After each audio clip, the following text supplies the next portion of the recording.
1 million times, times 1 million times, bring 1 million amendments into it, it doesn't make any difference, because he says what we need now is not amendments, that we have to find the courage to ditch the 1999 Constitution as amended and correct what he called the original sin. He says the original sin is that this Constitution is not people-oriented. Going forward, he recommends very strongly that until we find the balls to come up with a people-oriented Constitution, Nigeria cannot make progress. So how do we go about that? Well, I think that's a matter of perception. Because if the Constitution, if we have to now, the Constitution that we will do, we still have some of the elements that we have in this current Constitution. Naturally. So what I feel we should do is that this Constitution is beautiful. It's a beautiful document, but it has some infractions here and there. Some shortfalls. Some shortfalls. And those are the shortfalls that we should look at. Even the American Constitution is still undergoing amendment. Once they find a place where it is not correct, they now, yes, there's some injustice in the Constitution. I know that's where it's coming from. One of the injustices is that it is about this federalism, the way it is structured. It does not really pay some certain regions of the country. So, and those have been, so when you hear Southerners talk, the way they look at the Constitution, they look at it with a different prism, from a different prism. When Northerners look at it, even among the Southerners, a man from the Southeast looks at the Constitution with a different prism compared to a man from the Southwest and all that. Right. So, because these are areas, so I think these infractions is what we should bring to the table and amend all of them at once and infuse back into the Constitution so that we can now have a tenable and a functional document that will be fair to all will be considered just and fair to all. I think that's exactly my take on that. That sounds fair to say. Dominic Ogako, I'd like to say a big thank you to you for coming on the program. Thank you very much. And that's where we're leaving this conversation. Coming up next will be Queen Agaba and I bring you big headlines from across our national dailies. Do stay with us.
thank you for staying with us, everyone. Time to take a look at papers for you. All of the big headlines this morning, beginning with the Vanguard newspaper. Queen and I will just bring them your way as quickly as possible. For the Vanguard in particular, it's a big story here, but a sad one is what it is.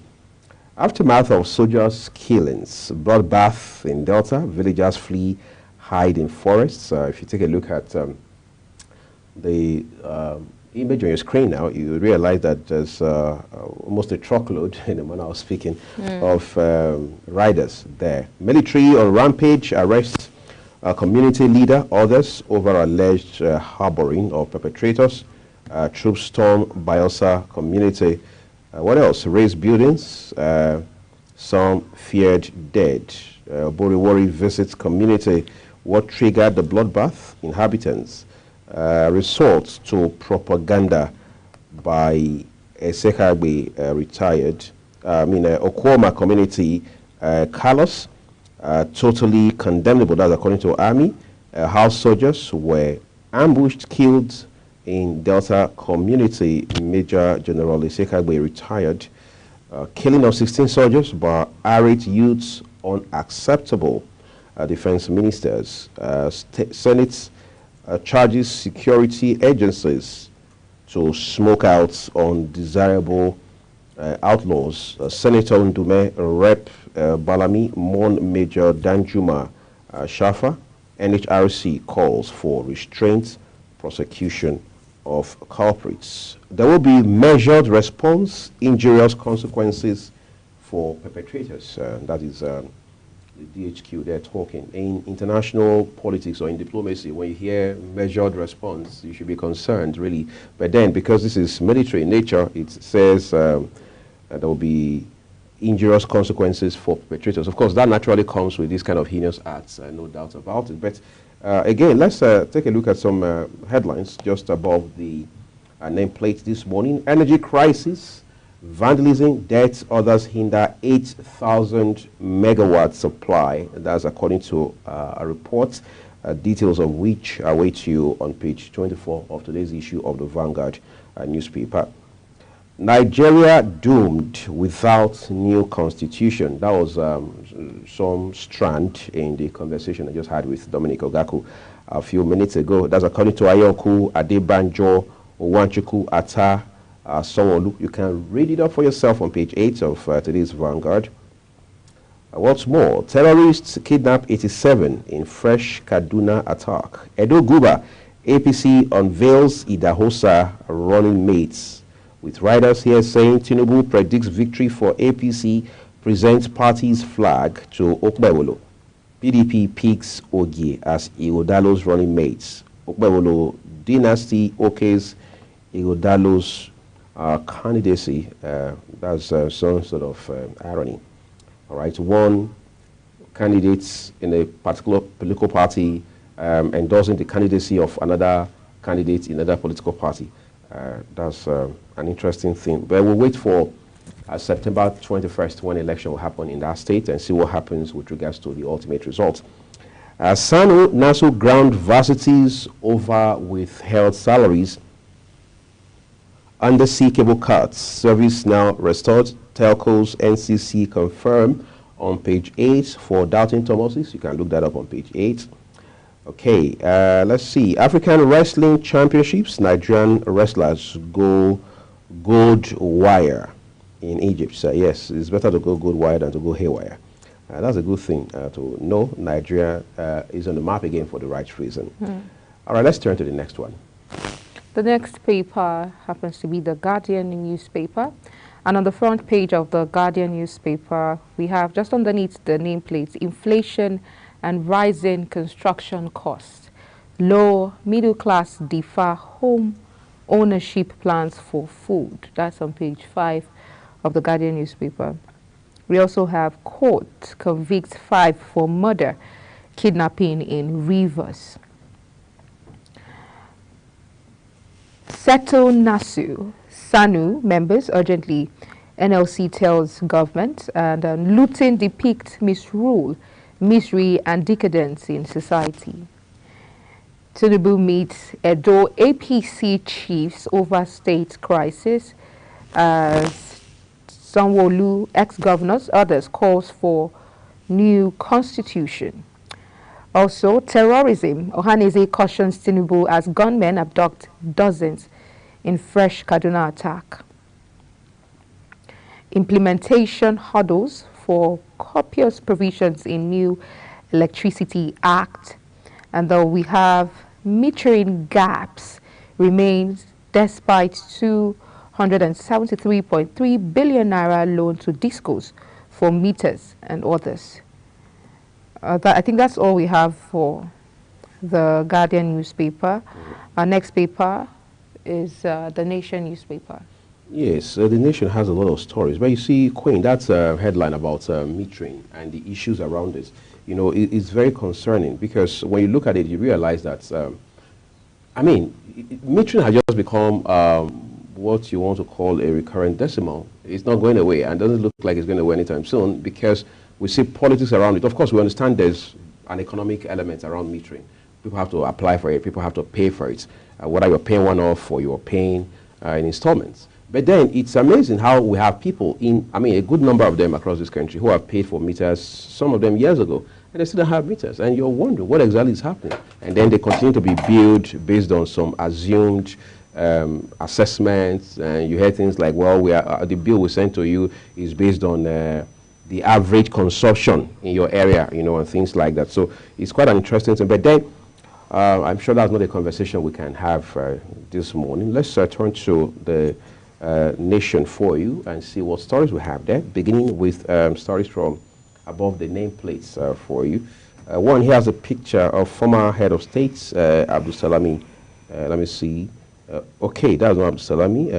Almost looks like him. But then it's a story again, the sad one we brought to you earlier, but now it's replicated on the front page of the Nation newspaper this morning. It says, Army to Delta community identify killers. The slain 17 unveiled. Yes, we have seen pictures of them, a bit of their profiles as well, their names, their ranks, and so on and so forth. Quite a sad story there.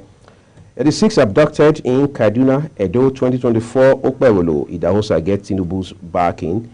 Olubadon, Fidao for Mapo.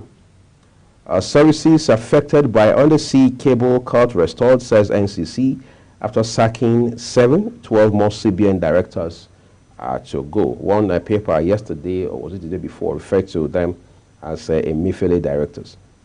But here's the star story for you this morning on the program. It says Ondo APC members advance support for Jimoh Ibrahim, with a rider that says Princess Oladuni Odu, Yele Omogunwa, Oleyelogun, Tayo Alashoadura say whether direct or indirect Ibrahim will win. I mean, two states now have elections very close in proximity, Edo and Ondo, all of them happening this year. But then again, we keep our fingers crossed to see what the developments will be. Incidentally, this morning, the Nation newspaper is flooded with pictures on the front page of it.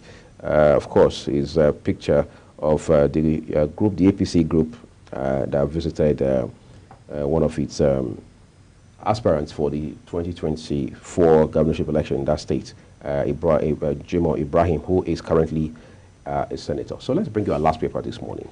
Our last paper is the Daily Trust newspaper, and on the front page of the Daily Trust newspaper we have 86 abducted in fresh Kaduna attack.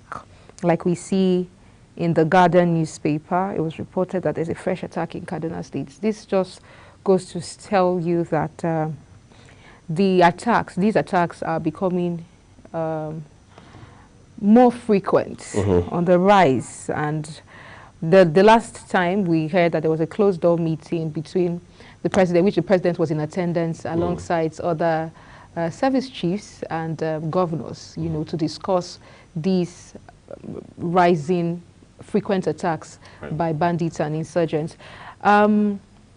It's concerning. I really want to know what the outcomes of these meetings are, because we expect that at least these happenings should be reduced at least to the minimal. But we see that over 86 people have been abducted again in Kaduna State. What what is the way forward? It just makes you want to ask that question. What is the security architecture like in Kaduna State, especially for northern states right now? What measures are taken to ensure, like, how did this, happen? How is it that 86 people were abducted again in Kaduna State? Quite concerning, right? Quite concerning. So also we have Anyoku Adebanjo, ex-governor's call for new constitution.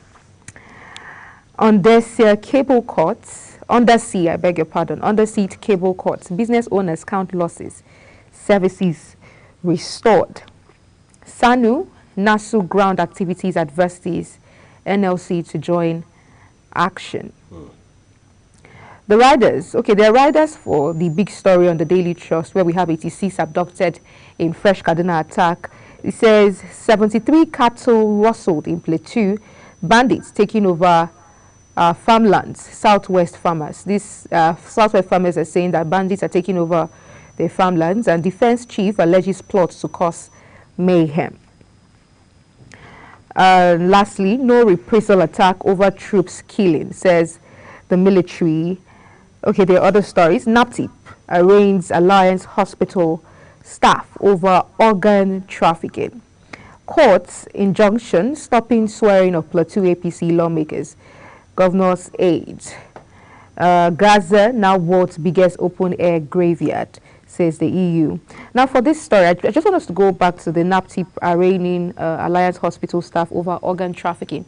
A few months ago rather, I read a story where, it was in Plateau State, yes, in Jos, Plateau State, where there's a doctor, I'm trying to remember the name of that, who was allegedly involved in organ trafficking. Harvesting, organ, yes, organ harvesting and trafficking, yes, exactly. So people go to him in all innocence, to get surgery, maybe for minor issues. Sometimes maybe for also critical issues as well. And then, he operates on them and sometimes just take away their kidneys or some vital organ, and stitches them up. So how this came to limelight was when a particular woman who has never had surgery before all her life went to this hospital.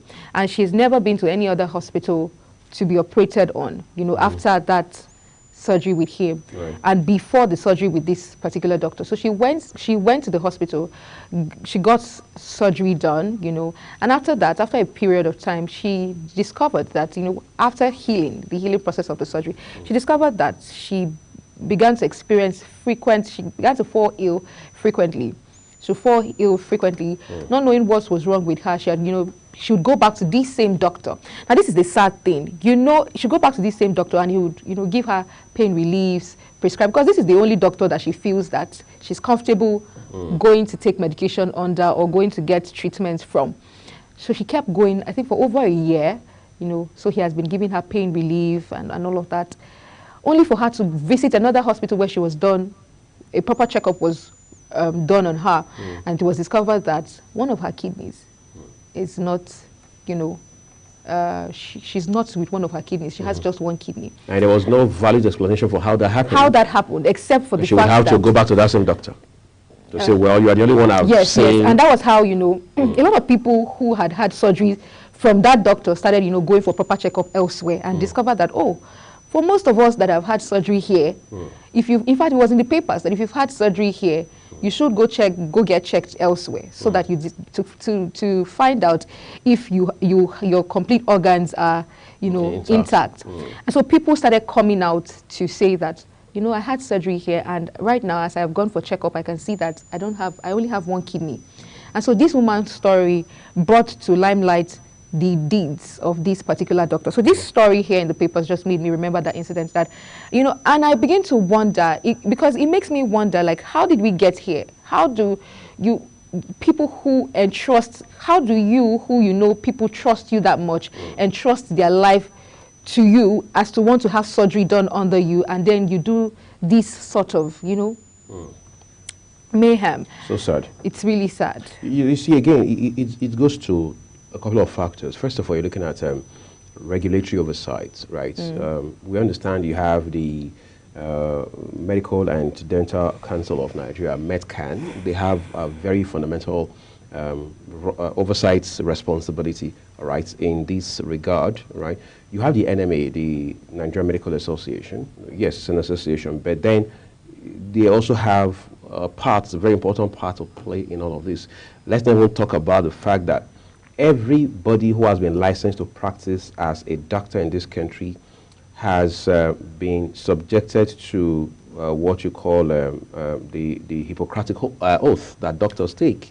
All right, that oath alone, coupled with all of these regulatory checks that have been put in place, should be enough to actually take care of these things. But the question is, has that been the reality? As we speak right now, there's a doctor somewhere in this country who is committing very serious infractions, very unethical, carrying out unethical practices, whether it's some sort of abortion that is getting to do every other day, or just harvesting, molesting patients, taking undue advantage of them, exploiting them, lying to them about medication, about their true health status, and so on and so forth. And these people come on TV, they come to public places to talk. Some of them are even leaders within the ranks of the NMA. Those are the people you see most times fighting during NMA elections across the different states and chapters, and so on and so forth, even at the national level.